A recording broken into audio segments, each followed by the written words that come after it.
What the heck?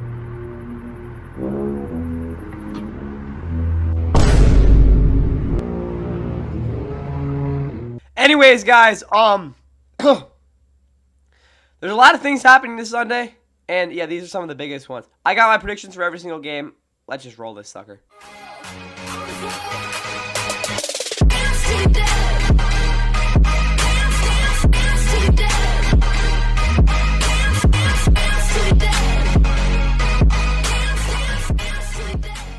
And with that, what is going on, guys? Welcome back to the Fun NFL. Please like and subscribe if you guys enjoy the Week 2 NFL predictions preview, whatever you want to call it. We will be going through every single game that'll be happening to this Sunday. And, I'll give you guys my opinions on all of the games. I'll give you guys picks for all the games. And then, like last week, we'll get into some other shenanigans. With that said, though, the first game we'll be going through today is an AFC East battle between two teams that did not have ideal Week 1, specifically on offense. I mean, more for the Dolphins, really everything. They're really looking, I wouldn't call them both desperate, but more the Dolphins are desperate here going into Week 2. Again, for the Patriots, we look at how their game went. They had a really tough go of it on offense, like I just said. As, again, we look at the Raiders' defense, which isn't really the most talented. They struggled to move the ball consistently. Their running game wasn't awesome. Again, we look at Drake May and how that passing game worked out. Really didn't work out at all. They just traded Jalen Polko, that was a big bust, to the Saints, so they're trying to kind of move on from what we saw last year. Doesn't really seem like they're fully out of that. They have some injuries, which we'll get to as well, which won't really help them on the defensive side of the ball as well. And on top of all of that, still am pissed at what they've done with that safety. That's really besides the point. They will look to bounce back on the road against a Dolphins team that has had their number as of late. We'll get into that in a second. But this, again, we look at the Dolphins and how their first game went. Probably as bad as it get. I said, you think that if the Dolphins are a decent team, they'd be able to take care of the Colts. Well, that just simply did not happen as they got their absolute arses kicked as Indiana Jones had 3 total touchdowns. And their defense gave points on all 7 of the drives they faced against the Colts. Their offense was absolutely abysmal. Tua had his worst game of his career. It was about as bad as it gets for a Dolphins team that had the worst performance out of any team league in Week 1. And going to Week 2, they are searching for answers. And do they have them? We'll see. With that said, though, this game will be at 1 o'clock on CBS, as well as Paramount Plus and NFL Plus if it is in your area. That is for NFL Plus. On top of that, for the Dolphins, they have absolutely dominated this series against the Patriots, dating back to when Tua came around since 2020. I think they've only lost once to the Patriots. If I'm not mistaken, I can't remember when. Last year, though, they did sweep them. They beat them 34-15 and in Week 12. And I don't know, what did they beat? When else did they beat them? They beat them another time, too. I think it might have been Week... Oh, was it Week... I can't tell you the other time they beat them. I can't remember. In New England. Oh, no, yeah, the Dolphins beat them 15-10 without their quarterback, too. So, yeah. I understand the Patriots have been pretty awful as of late, but still, the Dolphins have absolutely owned them for a while now. I don't think Tua's ever lost to them, if I'm not mistaken. With that said, though, on top of that, the weather in Miami, it's going to be 86 degrees, so that's not great. A little bit of humidity, also partly cloudy for the Dolphins home opener. Announcing this game will be Andrew Catalon, Charles Davis, Jason McCourty, and A.J. Ross, so I guess it's like their C-ish B team, something like that. We look at the... if we can get to the yellow, which is where the map's at, you got almost all Alabama getting this one, getting with Tua and all that, and then you got South Florida, and then again, we look at most of New England getting this one as well. The Patriots starting lineup, it's really not, at least on offense, not too much different. Drake May, though, will be there. I think Ramondre Stevenson will actually get a decent amount of carries this week. Again, he got decent, obviously, last week, but more than maybe you think with the target share, again, Travion Henderson being there. And then Antonio Gibson, I'd expect to get a couple targets as well. Receiver-wise, Kayshon Boutte will probably get a little bit of an, again, at least going into the game, a little bit more of an influx considering how he played last week. Stephon Diggs, though, DeMar Douglas, Matt Collins, Kyle Williams are all there as well. Hunter Henry and Austin Hubert, tight end. Look out for Hunter Henry. He usually plays pretty well against the Dolphins. Jack Westover is the fullback. O-line, Will Campbell had a pretty rough debut in terms of overall play, but I didn't think he actually was too bad, though. Jared Wilson, Mike Onwenu at guard, and Garrett Bradbury. Morgan Moses was questionable last week, and he's again also questionable in terms of his actual status for this game. Defensively, injury-wise, Christian Barmore, Curtis Tunga, Milton Williams are all healthy. Milton Williams was a little bit underwhelming last week, even though he wasn't exactly bad. Harold Landry and Caleb Von Chasen will start off the edge with Keon White being out. That is a big loss. And Fernie Jenkins was absolutely awful last week in all facets, which is not good. I go Jelani Tavai on IR, who I don't even know what his injury is. This, overall, just his front seven is a little bit banged up. Robert Swain, though, and Christian Ellis will start. I don't know his injury. I still don't understand what that injury was. But those are your starting linebackers. For cornerbacks, Christian Gonzalez is still out dealing with that injury. Charles Woods I think, will start because he actually had a pretty decent debut.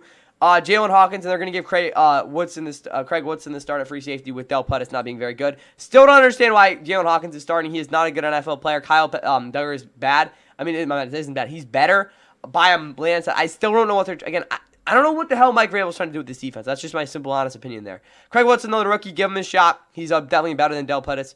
But just the fact that, again, or Pettis, I'm still mad they got rid of Jabril Peppers. Jamarcus Jones, a nickelbacker.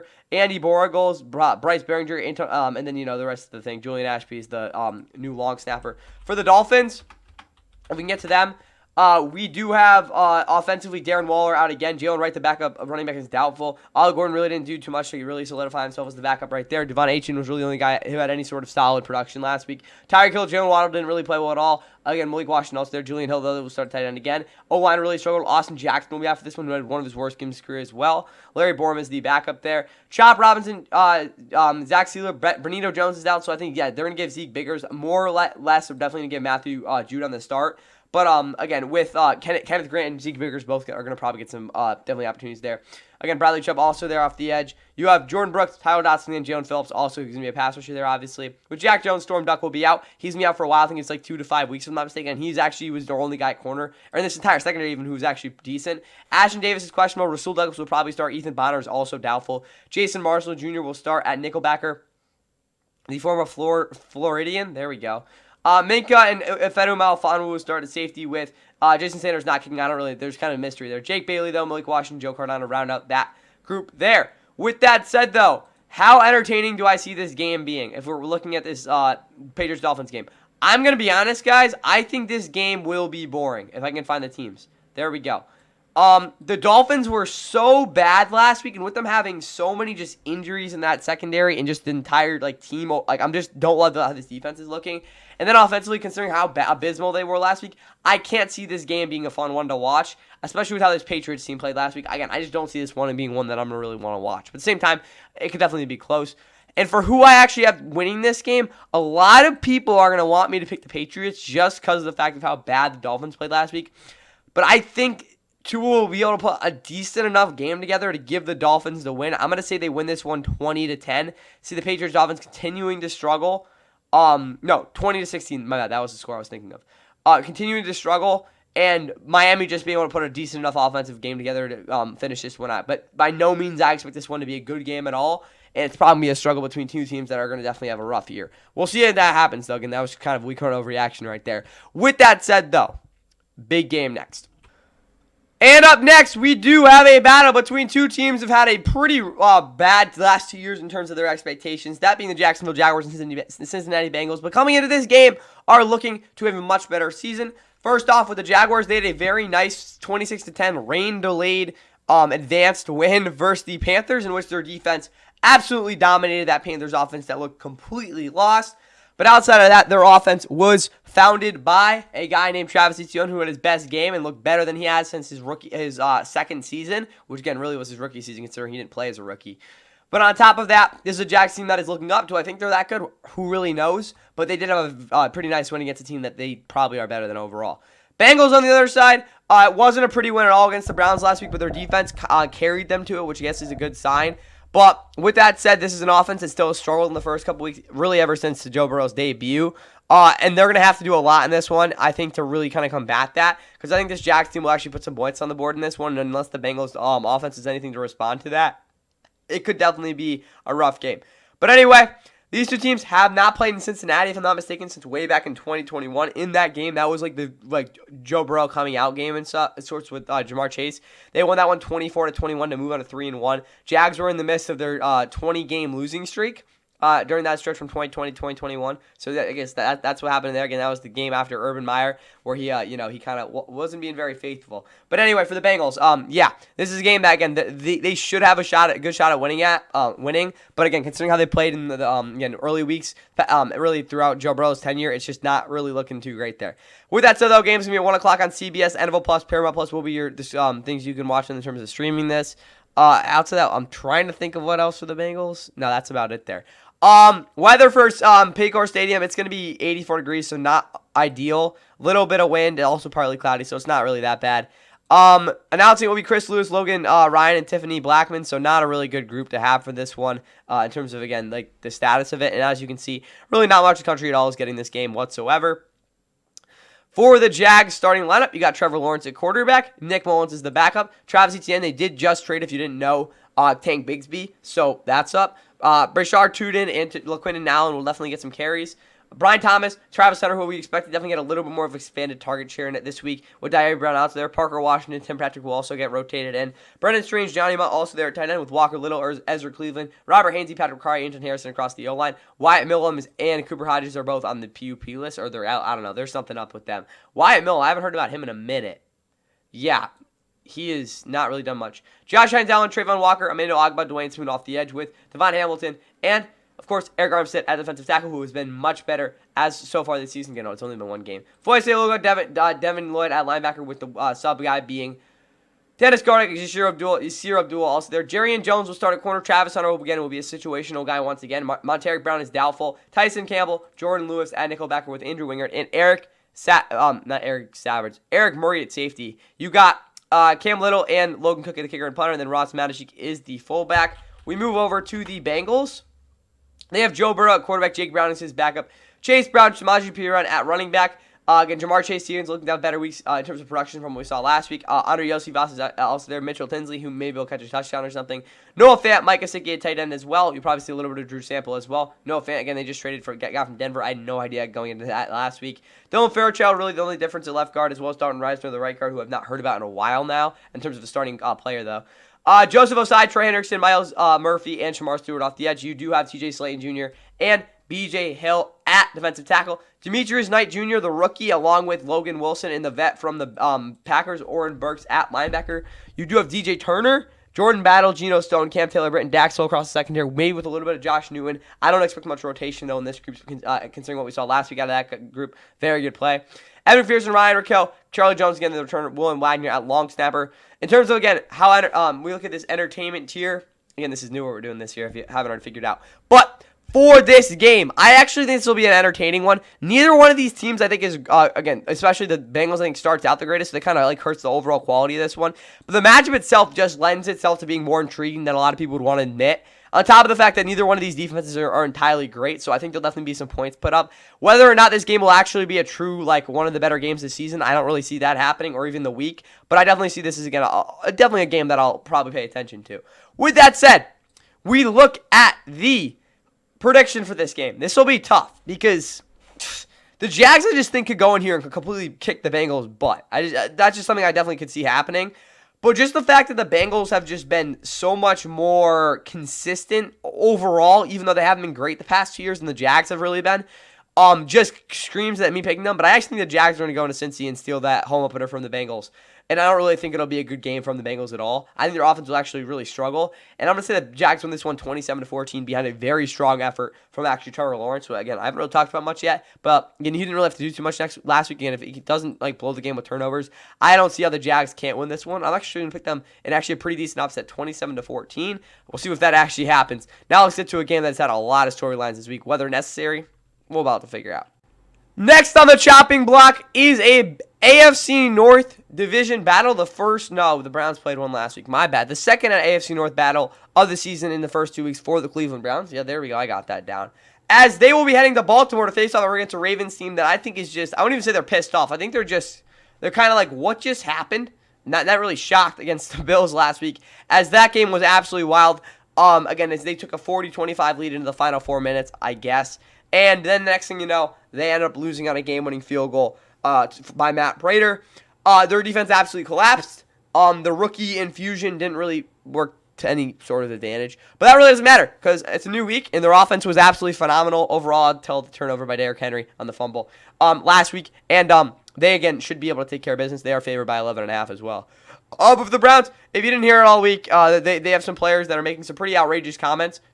First off, Grant Delpit saying Derrick Henry isn't hard to tackle. I mean, maybe for you, bro. I guess you're just different. Maybe because you're a guy who is super talented and really has never played consistent level at all in his entire career, should be saying that. But anyway, Other than those comments, this Browns team, I think, is going to be having it in for them this week, despite them having actually a pretty overall decent performance last week, despite their kicker and offensive turnover shortcomings. Joe Flacco made this offense run decently. The defense overall didn't play too bad. I mean, they gave up like 100 yards. You can't really ask for much more there. But they still lost. So at the end of the day, they got to figure out a way to play better this week. But with that said, this game will be at 1 o'clock on CBS, NFL Plus, and Paramount Plus are the ways to stream it. Last year when they played in Baltimore, it was for the Ravens to clinch the division. They won that one 35-10. But again, we look back to the actual, like a more meaningful game in Week 8. Again, around Halloween, the Browns hosted the Ravens, and they stunned them behind a Jameis Winston just crazy game as they won that one 29-24. Who knows, that could happen in this one. The Ravens are also favored by a similar line in that one as well. For this one, though, the weather in Baltimore will be 83 degrees, a little bit of wind, nothing crazy. It's also mostly sunny. So again, Browns, unless your returners have trouble with the sun, you should be okay on special teams. Tom McCarthy, Ross Tucker, and Amanda Valiana. So yeah, obviously not the greatest team calling this one. It's going to be in blue, no, teal. I'm colorblind. Yeah, not much country's getting this game, as you can see there. But again, definitely metro area overall. For the Browns starting lineup, honestly, David Bell is out, but that really doesn't do anything. Quinshon Judkins is on track to make his debut. If you didn't know, he was a naughty boy, and the fact that, again, really weird, he couldn't get a contract signed with them for a little bit there. But again, outside of all that going on, he's a pretty solid back, and there's a reason they took him over Dylan Sampson, who is obviously taking over the number 1 role because he's a much more physical runner than Jerome Ford, who I still think will definitely get a good share, because considering he's been their number 1 back the past few years and has had back-to-back, I mean, not great, but, decent seasons. On top of that, if we can get to it, again, he wasn't good last week. Deshaun Watson, is there any update on him? No, there is not. I don't know what's going on there. Whatever, though. Jerry Jeudy was really good last week overall. Cedric Tillman, Jamar Thrasher there, and again, Isaiah Bond's got to get in there. You cannot tell me, again, Cedric Tillman, he's competent, but he's not getting open consistently. And friggin' Jamari Thrash, you cannot tell me Isaiah Bond isn't the best receiver outside of Jerry Jeudy in this locker room. It's just crazy to me that he's not getting targets yet. We'll see what happens. David Njoku, Harold Fannin, who absolutely cooked the Bengals last week at tight end. DeJuan Jones, I mean, he could have been worse. Jack Conklin's questionable. KD Levison, the former Ram, is the backup with Wyatt Teller, Ethan Poking, Joel Bitonio. Again, the vets, unks, I guess, at across the interior of the O-line there. Myles Garrett, Malik Collins, Mason Graham, Isaiah McGuire will all get a lot of snaps. Obviously, Joe Tryon might get out there a little bit. Alex Wright, probably not as much. Mike Hall, the backup rotational 3-tech, is out for this game. Not really, because, again, Malik Collins isn't a great run stuffer, so I guess he gets in a little bit. But, again, Mason Graham is definitely that. Jerome Baker, Carson Schwarzenegger, Devin Bush at linebacker, Mohamed Diabate got benched. I'm not really that surprised. Denzel Ward, Greg Newsome, Miles Harden at nickelbacker. Cam Mitchell did not really play well at all last week. If you didn't already know, Martin Emerson's out the entire year. Ron Aikman, Grant Talbot, again, the dude, he's there at safety. With Andre Schmidt, I don't know how he still has a job. And Corey Borquez there, and I don't really care about the rest of this team. Ravens. Offensively, outside of more Patrick Ricard being out, Isaiah likely being out, Emory Jones Jr., who hasn't even played yet, he's also out. Again, Charlie Kolar played pretty well last week. Dave Flowers, at this moment, leads the league in receiving yards. Derrick Henry has been, again, outside of the fumble, was awesome in his first game of the season. Then you also have Justice Hill with D-Hop making a crazy catch. Rashad Bateman getting blocked up. Mark Andrews not making too many mistakes. And the O-line kind of just not being awesome. Nanami Matabike, Travis Jones, Broderick Washington Jr. across the D-line. Adafe Owe, Kyle Van Noy, Mike Green. Yeah, he's back. Tavius Robinson off the edge. David Ojabo will probably get cut at some point. I don't know. I'm making that up. Teddy Buchanan. Good for him. Roquan Smith also there. Nate Wiggins, Jair Alexander, Marlon Humphrey across the very vaunted secondary. That did not look like that last week. Malachi Starks, Kyle Hamilton. Now that you think about it, this might be the best secondary in the NFL. Nate Wiggins, Jair Alexander, Marlon Humphrey. Again, I understand Jair Alexander really isn't as good as he was like 4 years ago. You could even say the same for Marlon Humphrey, but not really because he's still really good in the slot. But like Malachi Starks, Kyle Hamilton, like that's an absolutely freaking freaky secondary, bro. Like I would not want to mess with that. Chidobe Awuzie there too, who was actually awesome last week. You gotta like what you saw, even though Malachi Starks wasn't awesome and Kyle Hamilton didn't have the greatest game in coverage. Tyler Loop, Jordan Stout, and the rest of the thing there as well. Nick Morgan at long snapper. Pay respect to long snappers, guys. For this game though, I honestly am gonna put it in decent. I don't want to put it in entertaining because there's definitely a risk in this game that the Browns just get absolutely bulldozed. Then the game's going to suck. So, like, I don't really want to put it there, but I think there will be enough crazy enough plays in this game that I think it'll definitely be a decent one enough to, be worth watching. But, yeah, this game could get out of hand really quick or not. You never really know. For this game, though, I'm obviously picking the Ravens.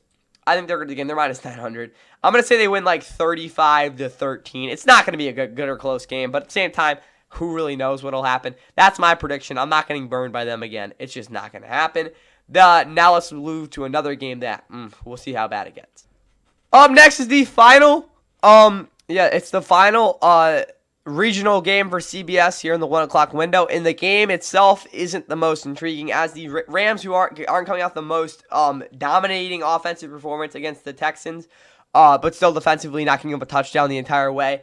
Again, we're able to capitalize on that and again come into here to take on the Titans, a team that, despite defensively forcing 4 turnovers and really being good overall, struggled mightily on offense and aren't looking too hot coming this game, especially with the penalties they accumulated as well. So just overall, not a very advantageous matchup for them. But at the same time, if their defense can play well, the Rams' offense is forced into a couple mistakes. Who knows what will happen? But honestly, at the bottom of the line, this Rams' offense is going to be better than they were last week. It's just going to happen. But we'll see if it stays close. That was a bad voice crack. But yeah, that's what I got there. Again, these two teams have not played in a minute. Again, Cam Ward is a rookie, so, I mean, you got that going for them, too. But the Rams, last time they played the Titans was back in 2021 when a lot of things were different. Mike Vrabel was their head coach. They won that one 26-16. But Stafford threw a pick 6. It was not a good game. And they also haven't played in Nashville since in 8 years. That was 2017, the last time they played. Rams won that one 27-23, if I'm not mistaken, won the division off of that game. But that's nonetheless, as this game will be at 1 o'clock, like I said, on CBS, NFL Plus, Paramount Plus, all your streaming services for this game. The weather. Well, it's going to be 87 degrees, not really much wind, partly cloudy, so nothing much different. There's nothing really much to complain about with that, outside of being pretty hot. Ian Eagle, JJ Watt, Evan Washburn are your announcers, so it's pretty good.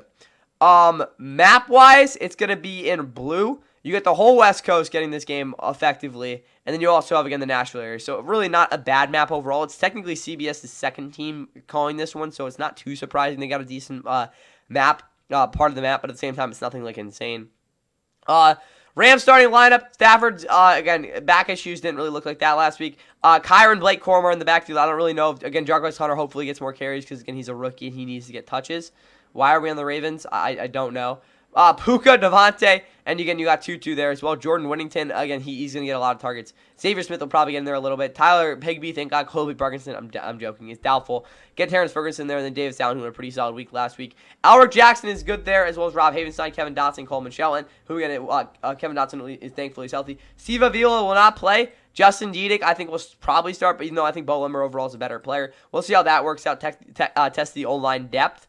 For this defense, you have Braden Fisk, Poona Ford, Kobe Turner across the D-line, with Byron Young, Jared Verse, and Nick Hampton off the edges, as well as, again, Josiah Stewart. Again, we all know how well Byron Young played last week. Nate Landman, he was the big man last week, as well as Omar Spates at linebacker. Darius Williams, I guess, is starting. I don't know what they're really going with. Emmanuel Forbes is obviously their starting corner. Darius Williams is not. I don't think he played last week. It was very bizarre. Cam Curl, Quentin Lake, Akello, my bad. He was absolutely great locking up Nico last week, as well as Kobe Durant. Joshua Carty, Ethan Evans, and, Alex Ward, and then the normal return. And then for the, how am I forgetting this one? The Titans, there we go.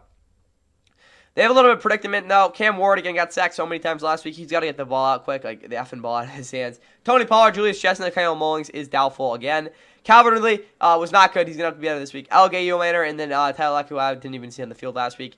Chiga Conquo and Gunnar Helmet, tight end. J.C. Latham's out. That's not good. Oluzuman Odo will probably get the start, even though Brendan Crenshaw Dixon is there, because that's just, again, their O-line's trash. I don't know what to tell you guys. Kevin Zeitler, I guess he wasn't absolutely abysmal in pass protection. Peter Skoronski was. Dan Moore definitely was. And then Lloyd Cushenberry had a really rough return. Sebastian Joseph Day, Giovanni Sweat is out. Shai Tuttle will start. That's, I guess, still not the worst situation. Jeffrey Simmons obviously also there. Surprisingly good games for Draymond Jones and Arden Key. Olafemi Oladajio actually had a monster week 1 as well. Cody Barton and Cedric Gray were a little bit susceptible in coverage, though. Secondary was honestly all great, except Jarvis Brownlee with 3 bad penalties for 57 yards. He will be getting targeted a monster amount of times in this one, if I had to guess. The rest of the secondary, though, was pretty good. Quandre Diggs obviously plays a lot. Kevin Winston Jr., though, is doubtful, the rookie there. Joey Sly, Johnny Ecker, Shamari DK, and Shamir DK, whatever, and Morgan Cox there at long snapper. For this game, I'm be honest, guys, I don't even want to watch this one. I'm a Rams fan, if you didn't already know. Again, the Rams bias, obviously, you can see back there. But, yeah, I don't think this is going to be a good game at all. Hopefully it's not. But Yeah, this is just a game that, I'll be honest, I think is like one of the larger games. I really am confused why J.J. Watt's calling this one. Again, CBS is their second team on it, but I guess they do just because of that. But yeah, it's technically still a B game. So again, I'm just not. I just don't think it's a very good game. To be honest with you guys, it's probably good. The Titans are just I wouldn't say the worst team or more boring team, but like just this matchup doesn't really scream very really just competitiveness and good feel. With that said, though, I'm going to pick the Rams to win this one. I don't think that should be any surprise for everyone. I think it'll actually be a little bit closer than people would actually think. I'm going to say they win this one 26-10, though. Really taking the game, really, I wouldn't say late, but I think it'll be a one-score game for a minute there, like 18-10 or something. And then their offense will close it out late. But don't expect this game to be some sort of like monster blowout or anything. I think the Rams offense won't. Again, the Titans defense will keep them at bay for a while. That's all I got for you guys there, though. Now let's get to some other games that, again, especially this next one, which is pretty interesting. This should probably be Fox's national game this week in the early window, but it just isn't. So I guess this is what we get, as the Seattle Seahawks will be heading to Pittsburgh for the first time since 2021, and also the only the second time since 2019. Oh yeah, go back there. So yeah, it's been a little bit since they played in Pittsburgh, but that really doesn't matter because both these teams are looking to again either bounce back or continue off of what was a very crazy week one, honestly, for both teams. Seattle, though, offensively didn't really show that much encouragement outside the fact that Sam Darnold nearly drove them all the way down the field to a game-winning touchdown, which is why they paid him in some ways. Not really overall, but again, that's what we know there. JSN, though, was really the only guy making plays for them on offense. The running game really struggled. The O-line overall wasn't awesome either. For this defense, though, we all know that they're a pretty solid group, but the fact, again, they still gave up some inexcusably awful plays in terms of a schematic standpoint as well as just overall football plays is just kind of, again, an issue. Again, against this Pittsburgh team, will that probably happen? Yes, but we'll see if that actually does come to fruition. For the Steelers, we all know how their game went last week. They had one of the best offensive performances, at least in terms of production of points, with 34. Again, they didn't need Chris Boswell's 60-yard absolute nuke, career-long, whatever you want to call it, to, again, escape Gotham with that W. But Aaron Rodgers had his first 4-touchdown, no-interception game since 2020. 2021, my bad. On top of this offense looking better than it has in a while, despite the yardage maybe not showing that. But again, the biggest concern is how that defense handled the run, and they will definitely be tested this week against the Seahawks. But again, like I said, they played back in 2021. That was a 23-20 overtime win for the Steelers. See if a similar thing happens. And they played back in 2019. That was actually in the exact same game, exact same time window. And again, very different quarterbacks. But the Seahawks won that one 30-28. This game, though, will be at 1 o'clock on Fox 1 app, as well as NFL Plus. You look at the weather for this game in Pittsburgh, it'll be a nice flat 80 degrees and sunny, so really about perfect weather, maybe a little bit hot. Adam Amin, Mark Shantis, Christina Pink, so I guess Fox's fourth team, something like that, calling this game. It's going to be in yellow. I think, no, not yellow, it was Fox, my bad. It's going to be in, what is it called? Green. So I think it's like Fox's second game, if I had to guess, in terms of, again, the window priority. Maybe not, though, again, in terms of overall area. But, again, you get most Northwest getting this one, and then this area. Why this, though? Why is this little chunk here? I can't really think. Did anyone play there that I'm not thinking of? Steeler rookie? No. Seattle rookie, maybe? No, I don't really know. That's just a random spot for reason no one really can think of. Anyway, though, for Seattle, Sam Darnold at quarterback, Kenneth Walker, Zach Charbonnet in the backfield, JSN, Cooper Kupp, Troy Horton at receiver, AJ Barner is the tight end, Elijah Royal will also get in there a lot, Robbie Otts is the fullback, Charles Cross, Aaron Lucas the tackle, Anthony Bradford, Jalen Suttle, and Gray Zabel across the interior. Jaron Reed, Byron Murphy, Leonard Williams across the D-line with DeMarcus Lawrence, Boyo Mafe, Uchenna Nwosu, and Derek Hall off the edge. Tyrese Knight and Ernest Jones are a linebacker. Reek Woolen, Josh Shelby at corner. Derek Kendrick is also there. Devon Witherspoon is doubtful for this one, so who the heck knows what's going on at nickelbacker. Nick Amanawari will be out for this one. Again, I don't really think that makes too much of a difference, despite him, again, being one of my favorite prospects. Julian Love, Kobe Bryant at safety. Jason Myers, Michael Dixon, and, got Chris Stoll there, a long snapper. For the Steelers, we can get to them. There we go. You have Aaron Rodgers, quarterback, Jalen Warren, and Kenneth Gainwell and Caleb Johnson will try to get a go at it after a really rough outing last week. Not overall, but still, the production wasn't there. DK, Calvin Austin, Roman Wilson, and Ben Skoronki got a touchdown last week at receiver. I don't know what happened to Robert Woods. Where'd he go? Robert, did he get cut? I wouldn't be surprised. What's the Wikipedia saying? Did he get cut?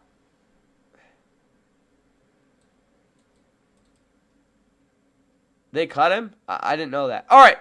Yeah, they cut him. All right. Cool. He's not on a team. He's old. All right.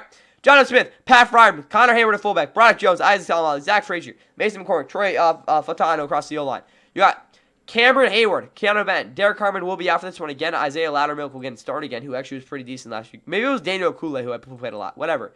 TJ Watt, Alex Seisman, Nick Herbig, Jack Sawyer off the edge. The rookie who had a pretty nice debut, even though he didn't really get more than, 15 snaps maybe. Patrick Queen, Peyton Wilson, the linebacker. Darius Slay, Jalen Ramsey there again, who had a crazy debut. Again, ending that game there. Joey Porter Jr., though, was out on the boundary. My guess is he'll slide in. Brandon Nichols will move right to nickelbacker or James Pierce, whoever they feel is fit. Deshaun Elliott's out. Jabril Peppers is again. Oh, they actually signed him. Oh, maybe the Patriots will regret this. And you got Juan Thornhill there as well. Where's Beanie Bishop Jr.? What the hell happened to him?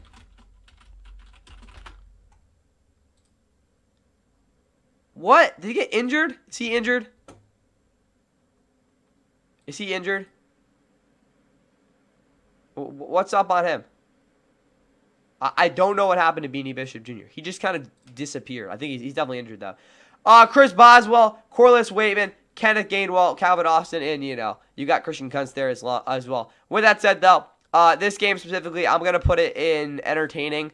I think this will be a fun game to watch. I don't exactly see it being a must-watch, though, just because I don't know if this is really the true competitive matchup that I think we might think it could be. But it's still one of the better games overall, so I'm going to put it there. And then we look at who's going to win this game. I'm going to say Seattle bounces back and actually puts up a 34 burger, and they're going to beat the Steelers in a shootout 34-30. See if that actually does come to fruition. But that's my prediction there. And our next game is a little bit more desperate overall for both teams. All right, and the first NFC... Yeah, I got this right. No, dang it, the Bears, bro. Similar to the Browns, they have had both division games in the first 2 weeks of the season. This one will be a fun one, as the Bears will travel to Detroit to try and dethrone the Lions from the bottom of the NFC North. There we go. Lions, though, they also started their season with two, divisional games. They just played the Packers last week. Sorry about that. But the Bears are coming off a blown loss to the Vikings where they were up 17-6 going in the fourth quarter. Or 6-17. I don't know. I wasn't even trying to make that joke. Whatever, though.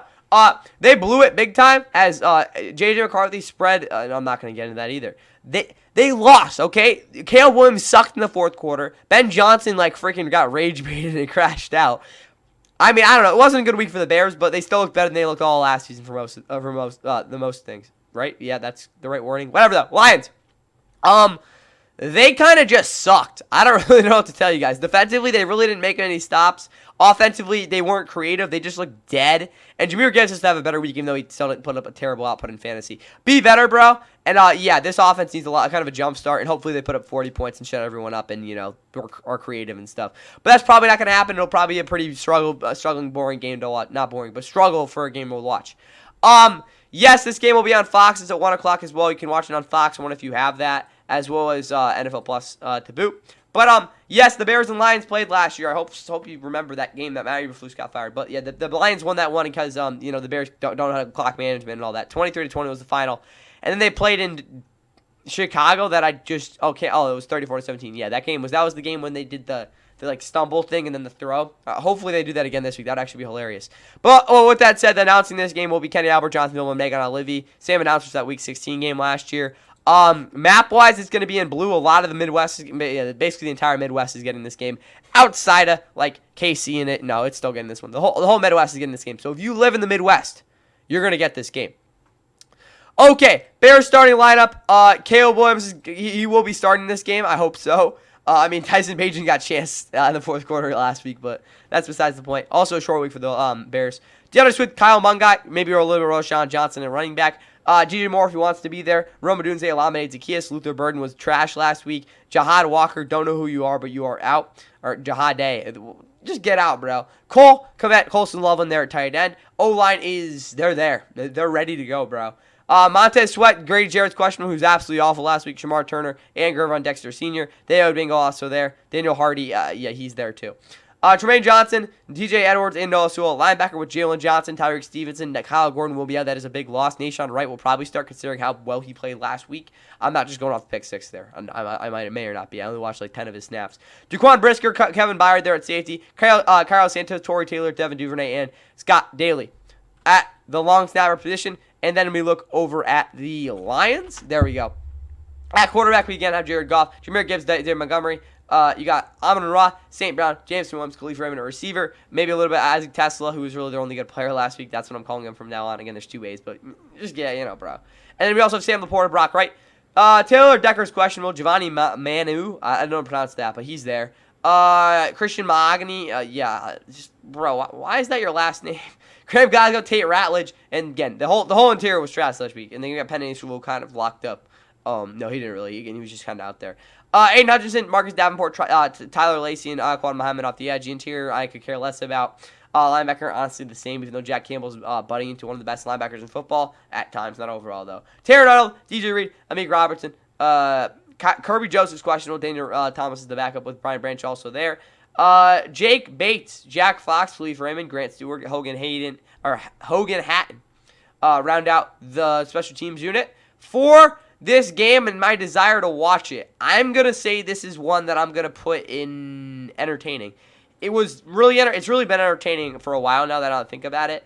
But I actually think this will be one of the better games of the week. I wouldn't say it's my #1 game to watch by any means, but it's still a game that that you want to definitely tune into because a lot of things will happen. Whether they're good or bad, there are definitely things that'll happen in this one.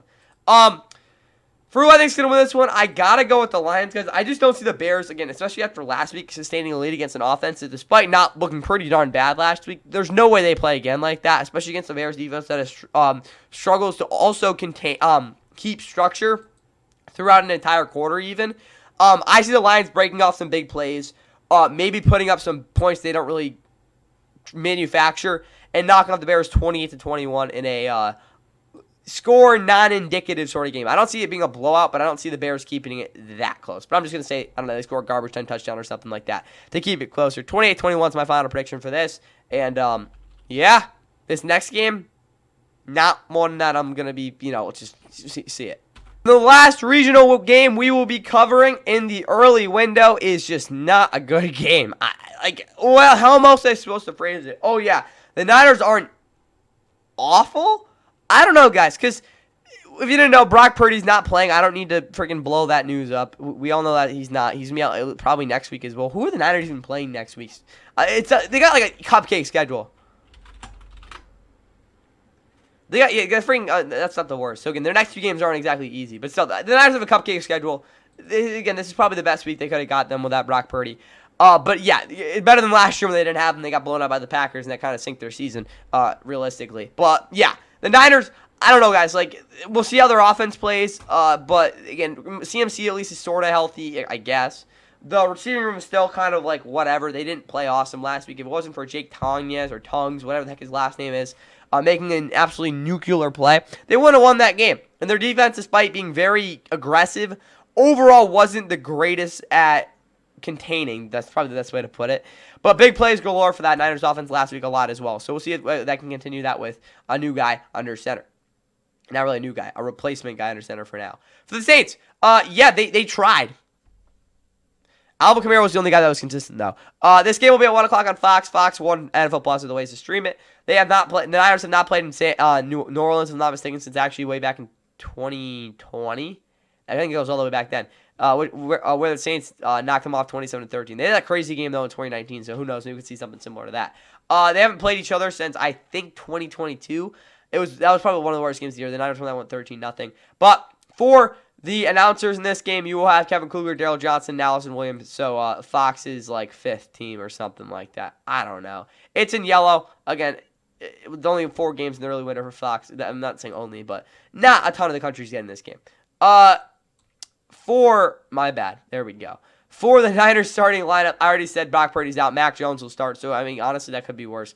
CMC, Brian Thomas Jr., Isaac Guerrero in the backfield. Jawan Jennings is questionable. That's not good. Ricky Pearsall was awesome the last week. Kendrick Bourne is back where he belongs. Jordan Watkins is healthy. MVS is not better than Jordan Watkins. Brandon Ayuk, if you didn't know, is out until probably the Rams game in week 5 on Thursday. No, my bad. After the Rams game in week 6 on Thursday night. George Kittle, what the hell? I knew he got injured. I know they put him on IR. It was the hammy. Oh, God. Yeah, Jake Tanya's, bro. You're going to be starting. Luke Farrell's a better player, though.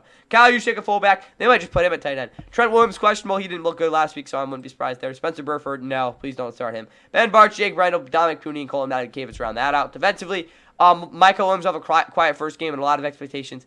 See if he can bounce back this week. Interior is normal. Nick Bosa also there, obviously winning the game for them last week, as he usually does. Defensively, I don't even care. I mean, the rest of the defense, I don't really care. Again, Mustafa out is probably an issue. Marquez Sigel. Oof. Eddie Pinheiro, Thomas Morstead, Isaac Guerrero, and yeah, I guess get Sky Moore, but who that cares there. And John Weeks for the Niners, that is. Yeah. All right, now we move over to the Saints. Their lineup, really nothing too much happened. Trevor Penning's out, not really surprised there. Dylan Robinson will start. Tallusi Flago's questionable. Asim Richards will definitely start if he can't go. Taysom Hill, if it knows in PUP. Bob Means, Jalen Polk. Oh, yeah, Jalen Polk he had the leg injury. They just traded for him, too. The offense, exact same as last week, though. Defensively, you have Cam Jordan. Still starting Kyle Granderson, Jonathan Bullard also there. Chase Young is out again. Chris Rumpf will take over his spot. Not really, though. He just won't play. Pete Warner, Demario Davidson, Danny Stutzman, who played a little bit. Jalen Ford also there. You have, in the secondary, you have Cooley McKinstry, Alontae Taylor, and Isaac Adam, who actually had a pretty decent week. Again, a week ago. Jonas Sanker, Justin Reed at safety. Julian Blackman's out with Blake Ruby, Kai Kruger, Velus Jones, Rashid Shaheed, and Zach Woods.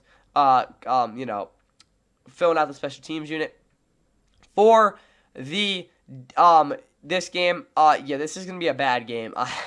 I'm not watching this game, guys. I'm just not. I think it'll be like we look at like how long the tapes are usually for me in terms of the plays that the AI. I'm joking. I don't use AI for that. I mean a little bit, but still. If we're talking about like how long the actual clips will be, it'll be definitely a shorter game time assessed sort of thing. Because I mean, there's just not much that's gonna be going on for me. But anyway, again, the Niners have a confident backup. They're going to win this game. I don't see it being too much of an issue. I don't know. Let's say they win this one 24-15. Just give them a wonky. No, 24-16. There's your final score. Saints score some garbage time crap. I don't really care. Niners win it in a boring snooze fest. I don't recommend watching it. Our next game involves two NFC East teams that are not coming off the greatest performance against respective division rivals. The Cowboys start out with, despite, the spitting and the CeeDee Lamb drops, still don't look half bad last week. Their defense, despite, not being phenomenal against the run, still held up. Dak had his best game we've seen probably, honestly, all since 2023. Again, we're talking way before that playoff game and stuff. But this Cowboys team had an encouraging performance, and honestly, I don't really see them playing any different in this one against a Giants squad that offensively looked about as bad as they could get. They were held out of the end zone. They scored the least amount of any other team in week 1. Points at least wise. And again, Blake Neighbors looked mad. Brian Daboll's on the verge of getting fired if they keep sucking. Russell Wilson will probably get benched if they suck in this one as well. But all things scream not good for the Giants, except their defense, which could help them stay in this game, where they weren't completely bad last week, but still didn't look anywhere good the way the Packers' defense played. Anyway, though, the Giants, this is the second straight road game to be in the season. Again, their first 4 games are absolutely brutal. I wouldn't expect anything more than, again, against their best game, a brawl. We'll see if that actually does develop, though. This game will be at 1 o'clock on Fox. As well as the Fox 1 and NFL Plus. It does serve as Fox's first game of their doubleheader, so even though it's not technically labeled as that, this is Fox's main game of the early window, technically a national game as well, so that's what, again, we'll see the announcement in a minute. Makes sense there. But if you haven't heard the elephant in the room, Dak Prescott has not lost to a New York Giants football team since 2016. Yeah, that's crazy. They beat him like once. I don't know, it was some random game like in 2020 or something, but never with Dak at quarterback, which is just absolutely crazy to me. So, Dak has not lost the Giants since Eli Manning in 2016 and Odell were there and all that. But yeah, that's pretty crazy. And again, I think they went 11-1 to start the year or something like that. Announcing this game, though, like I said, with it being Fox's feature game in the early window, you got Joe Davis, Greg Olsen, Pam Oliver on the call. Map-wise, again, most of the country is getting this game, not an absolutely absorbent amount, but still, most of the country. Giants starting lineup, you got Russ again starting. Jackson Dart probably will get in at some point if I had to guess. Tyrone Tracy, Devin Singletary, Cam Scatterbo, who ran into Marcus Mabo, the other rookie, across the zone line. Malik Neighbors, Wanner Robinson actually wasn't too bad, but he's questionable. Darius Slayton did not play well, and they got Jalen Hunt and Bo Collins. It's just not the greatest situation. Theo Johnson and his brick hands. I love his story, though. That's all I'll say there. Dano Bellinger is the backup tight end. Andrew Thomas is doubtful. James Hudson will start. Oh, boy. John Runyon, John Michael Smith Jr., Greg Van Roten, and Jermaine Olumdor across the O-line. Raheem Nunez-Roches is doubtful. Darius Alexander will probably get the start. Dexter Lawrence, Roy Abstairs running that start guys up. Abdul Carter, a pretty underwhelming week 1 despite a lot of flashes. Brian Burns, Kayvon Thibodeau, Chauncey Golston off the edge with Darius Masuv. I can't pronounce his name. Bobby Okereke, a linebacker with Paulson Adebo, Cordell Flott, Drew Phillips across the cornerback room. Tyler Newman, Javon Holland, and you got some other dudes there at special teams. Greg Ganobi and Scottish Hammer, Jamie Gillen, running those guys out. Connor Olszewski is also the returner as well. If you missed that, really nothing too standout-ish that I want to talk about with this offense outside of the fact that Javonte Williams, Miles Sanders are not your greatest number 1 and number 2. Jaden Blue, I kind of just forgot he was on this team, to be honest with you guys. George Pickens, underwhelming debut. Didn't get noticed, so I guess that's going to mean a couple plays, but still. O-line, they're good. Defensively, is anyone injured? Deron Bland's out. I guess that's not good. Who's starting? Probably Reddy Stewart. Probably not, though, because they don't want him playing. Again, they're already in a bad situation with Trevon Revel being out. This is definitely a weaker secondary than what you'd hope for. But again, the front seven's going to step up. Brandon Aubrey, Brian Anger at kicker and punter.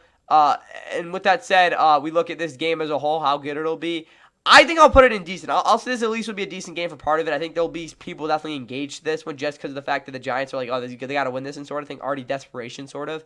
That'll definitely bring some good to this game. But at the same time, guys, this is just not a really ideal matchup for any sort of game. But it's always going to be on national TV because of who the two teams are. More the Cowboys, obviously. But for who I think is going to win this game, I'm going to say the Cowboys actually put on an absolute arse-whooping on the Giants. And this is going to be one of the more talked about blowouts by the end of the season. Even though the Cowboys are pretty injured, I see their defense overperforming big time and actually winning, completely just overrunning the Giants. And then the Cowboys offense will just put up an absolute monster game. I'm saying they win this one 42-7 and get Brian Daboll in major heat and maybe even fired. I don't want to say he'll get fired, but that could be a result of this game. Again, I never want to call for people's jobs, but at this point, 42-7 though, Cowboys, my prediction. That's a pretty, I wouldn't say bold one, but pretty big one. So see if that actually hits. And the last game of the early window we will be talking about, because again, this is the last game of the early window, is CBS's feature game this week. They don't have a doubleheader, so this is their big game. Not really, as the Bills and the Jets will face off in week 2. Bills should be 0-1 right now, and probably have a worse point differential than the Jets. But the fact that again their offense and just overall they just went absolutely bonkers in the final 4 minutes leads to their 1-0 start. But anyways, they'll be going to MetLife Stadium take on a Jets team that had their best offensive performance in arguably years, as they ran to the tune of 100 and something, 80-something yards, and Justin Fields being a somewhat competent passer. And, just because, again, Chris Boswell hits bombs and, your defense doesn't play great, you lose to the Steelers. But still, pretty encouraging performance by the Jets. Hopefully gives you a little bit of a shot here against the Bills team that is a massive margin for error, as they just displayed against arguably the best team in football in the Ravens last week. But anyway, the Bills played the Jets last year, as you guys all know. In those games, the Bills beat the Jets. Yeah, I guess. Is that what we're going for there? Again, they barely won in here, as outside of an Aaron Rodgers, Sharon Murray, the Jets' offense wasn't actually very good. But still, Bills won that one 23-20, and then they played in Week 17, a pretty embarrassing loss to the Bills, or for the Jets. I think it was 48-14 or something. It was an absolute just arse whooping. This game, though, will be 1 o'clock on CBS. Like I said, Paramount Plus, NO Plus are your streaming services for this national game. Weather in East Rutherford, 77 degrees. Not much wind, and also it being sunny. What was fun? I think that was the final score. It was 40-14. 2025. Can we get there? No. Bills. Is it 2024? 2024. 40-14, my bad. It was still a blowout either way. With that said, though, for the announcers, again, with CBS's feature game, you got Jim Nantz, Tony Romo, and Tracy Wolfson on the call. Map-wise, nope, that's not good. Yeah. It's in red. A lot of countries are going to be getting this game. For the Bills, though, their starting lineup goes as Josh Allen, James Cook, who had a crazy play last week despite not being great. And then you got, of course, the duo, Ray Davis and Tyler Johnson, who are very good backups. Keon Coleman emerged last week. Kalish Gears, Joshua Palmer. What the heck was that? There as well. Elijah Moore will get in a little bit. Dalton Cade, Dawson Knox at tight end. Reggie Gomez fullback. O-line is healthy. Defensively, you got Greg Rousseau. Joey Bosa off the edge. Ed Oliver's out with some sort of injury. TJ Sanders will undoubtedly start, as well as Daquan Jones also there. Deone Walker, though, look out. He might get in there a little bit. For this defense, Terrell Bernard, Dorian Williams also there. Matt Milano's going to get the start with Shaq Thompson being questionable and having a little bit of a shaky week one. Tre'Davious White's questionable. Teron Johnson's questionable. Christian Medford's there anyway, though. Taylor Rapp, Cole Bishop also there. And Maxwell Harrison is still on IR if you didn't already know that. For the Jets, though, you do, in fact, have Justin Fields at quarterback, Breece Hall, Braylon Allen in the backfield, Garrett Wilson. Oh, God, this is just not good. Josh Reynolds, I'm saying he's a good player, but, like, this is just not good for the Jets receiving core. Mason Taylor's also good. Guys, this is just not good. O-line's healthy. Again, if you know, they just acquired Josh Myers. This offseason drafted Amon Membo. Defensively, play better. Jay Tufu, who plays a little bit, is out. Michael Carter's questionable. I guess that's an issue, but, yeah, they're healthy. Azariah Thomas should be higher on the depth chart, but, you know, whatever. Nick Folk, Austin McNamara. Keenan Nwangu's out. I guess Arian Smith will be the returner, as well as Thomas Tennessee. So, yeah, not ideal, but this defense is still should be decent. For this game specifically, though, I think this will be actually a decent game. I'm actually putting this in entertaining. I think this will be, I'm not going to say it's going to be, like, must watch, but I can see this game's going. It could definitely have a risk of being a blowout, but honestly, I see this game actually being pretty close and competitive, and, you know, the Jets giving this one a good one, despite maybe being a little bit boring with running the football. But still, I think this is going to be an entertaining game, despite maybe not the differential in overall talent. For the Bills, though, I'm going to pick them to win. I'm going to say they win this one 27-17 in what is at least a decent game, but I don't see their offense completely running away with this one, despite maybe the differences in what they have versus what the Jets defense has in some ways. But that's what I got for you guys there. Let's get into our late afternoon regional window, which starts with a pretty interesting game. And that game will feature two teams that had very different week one results, but I guess ended up with the same output. Sure, not really science vocabulary correct structure there, but that's besides the point. As the Denver Broncos will be heading to Indianapolis for a late afternoon game. I don't really know why it's in Indy, but or why they have a late afternoon game, because it's kind of weird with them not being on the West Coast. But the Broncos are on the West Coast, so they're Mountain Time. Whatever though. Broncos coming this one off of a very not good offensive performance, and they almost blew the game, but their defense is really good, so I guess they didn't against the Titans. Just very disjointed win. And then the Colts on the other side just put together their best win in probably years, as they really didn't do anything bad against the Dolphins.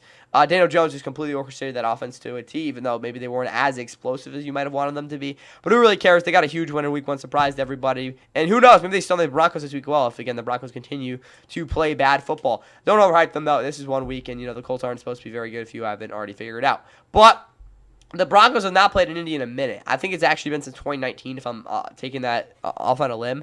I'm going to say I think the Colts won that one 15-13. It was not a crazy game. They also played in 2022. I think that's actually the last time they played as well.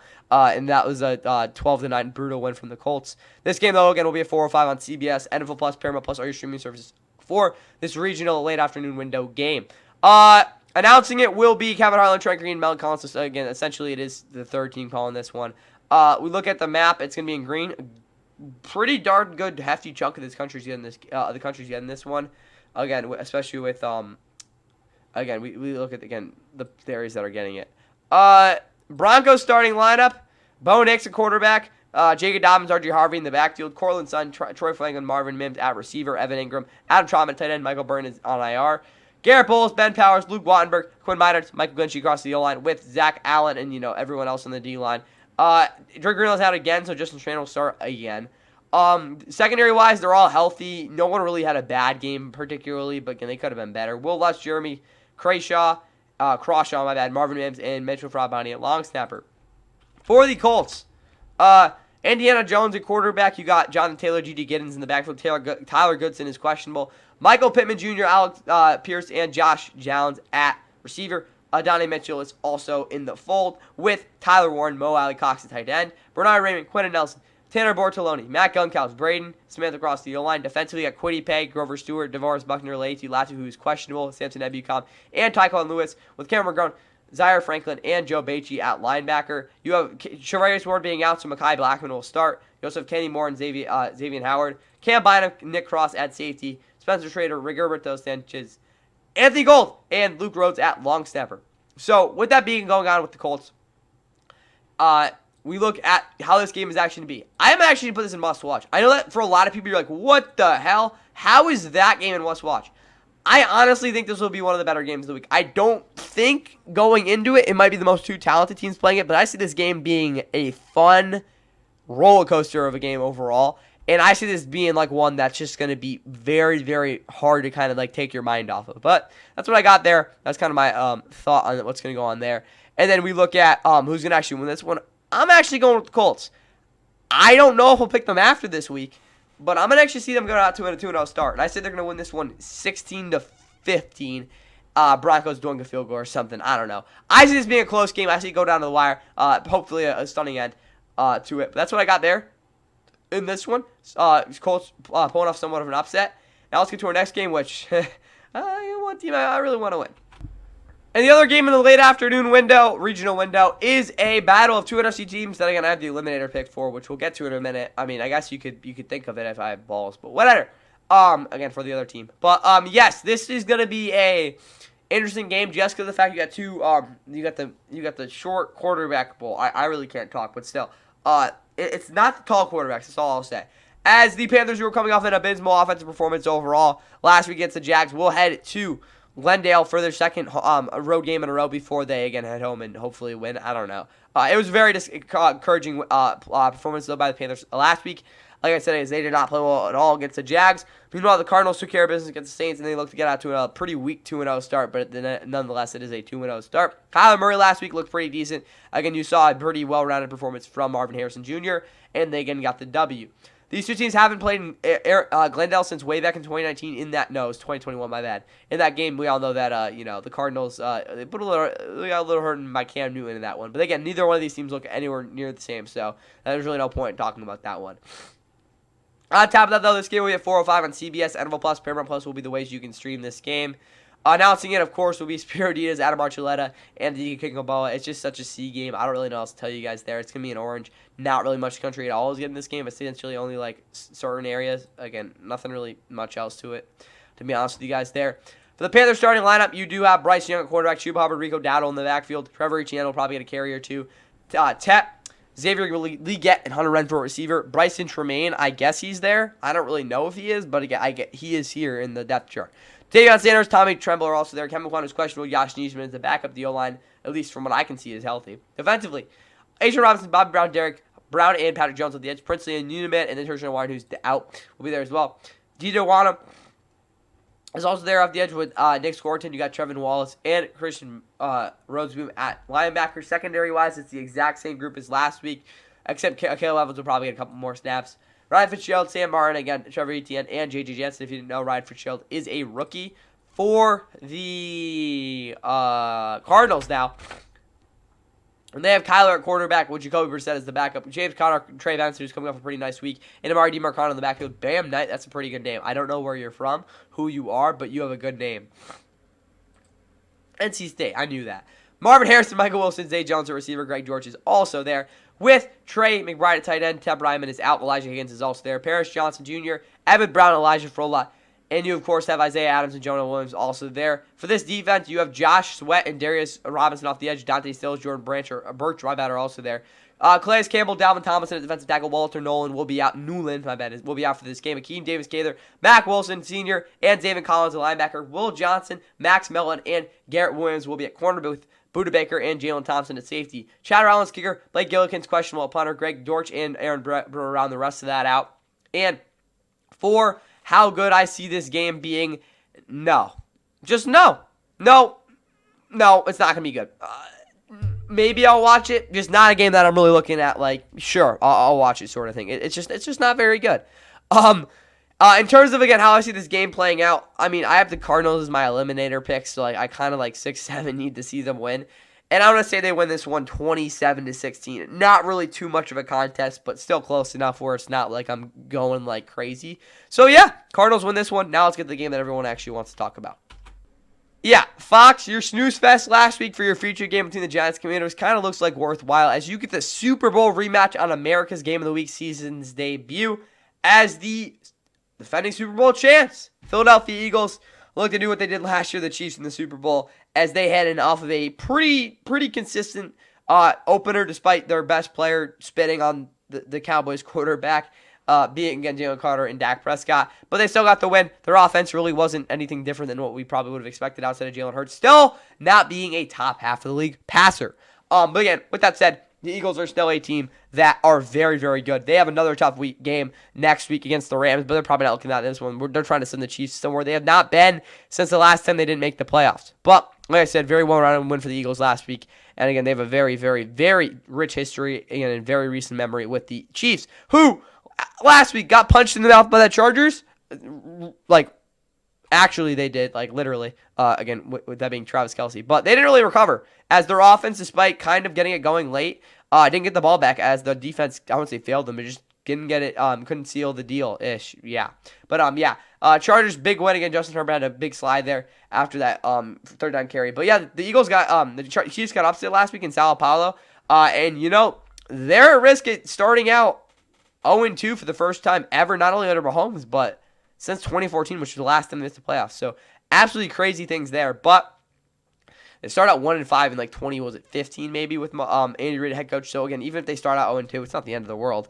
But you definitely would like to see them win this game, especially with who they have coming up. So very peculiar matchup in that sense. Again, we all know they played in the Super Bowl last year. The Eagles blew them out. I don't need to talk about that. This game, though, again, we have 4:25 on Fox. Fox Sports will have this game as well, streaming it on Fox 1, which I strongly encourage.